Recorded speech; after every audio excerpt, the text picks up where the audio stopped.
ಈಗಾಗಲೇ ಯುದ್ಧ ಆಯಿತು ನಮ್ಮಲ್ಲಿ, ಜೊತೆಗೆ ಏನೇನೋ ದೊಡ್ಡ ದೊಡ್ಡ ಅಪ್ಡೇಟ್ಗಳೆಲ್ಲ ಆಯಿತು. ಆದರೆ ಭಾರತ ಈಗ ಪವರ್ಫುಲ್ ರಾಷ್ಟ್ರಗಳ ಪಟ್ಟಿಯಲ್ಲಿ 4ನೇ ಸ್ಥಾನವನ್ನು ಪಡೆದುಕೊಂಡಿದೆಯಂತೆ.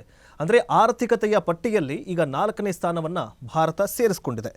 ಭಾರತದ ಆರ್ಥಿಕ ಪ್ರಗತಿಗೆ ಮತ್ತೊಂದು ಕಿರೀಟ ದೊರೆತಿದೆ. ವಿಶ್ವದ ಮುಂಚೂಣಿ ದೇಶಗಳ ಪೈಕಿ ಒಂದಾಗಿರುವಂತಹ ಜಪಾನ್ ಹಿಂದಿಕ್ಕಿರುವಂತಹ ಭಾರತ ಇದೀಗ ವಿಶ್ವದ 4ನೇ ಅತಿದೊಡ್ಡ ಆರ್ಥಿಕತೆಯ ದೇಶವಾಗಿ ಹೊರಹೊಮ್ಮಿದೆ.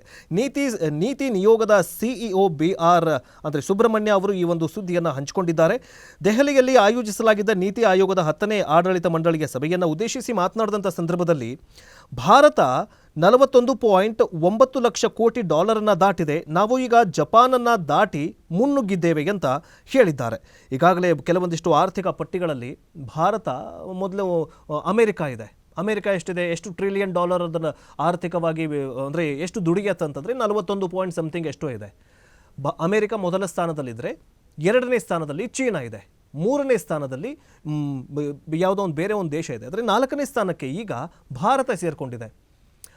ಮೊದಲು ಏನಂತಂದರೆ ಜಪಾನ್ ಇತ್ತು 4ನೇ ಸ್ಥಾನದಲ್ಲಿ, ಜಪಾನನ್ನು ಹಿಂದಿಕ್ಕಿ ಈಗ ಭಾರತ 4ನೇ ಸ್ಥಾನಕ್ಕೆ ಸೇರಿಕೊಂಡಿದೆ. ಇದು ಭಾರತಕ್ಕೆ ದೊಡ್ಡ ಗೆಲುವು. ಯಾಕಂತಂದರೆ ಟ್ರಿಲಿಯನ್ ಡಾಲರ್ ಅಂದರೆ ಅತಿ ಹೆಚ್ಚು ಉತ್ಪಾದನೆ, ಆರ್ಥಿಕತೆ ಬಲಿಷ್ಠವಾಗಿರುವಂತಹ ರಾಷ್ಟ್ರಗಳ ಪಟ್ಟಿಯಲ್ಲಿ ಭಾರತ ಸೇರಿಕೊಂಡಿರೋದು ಈಗ ಭಾರತಕ್ಕೆ ಮತ್ತೊಂದು ಗೌರವ ಮತ್ತು ಹೆಮ್ಮೆ.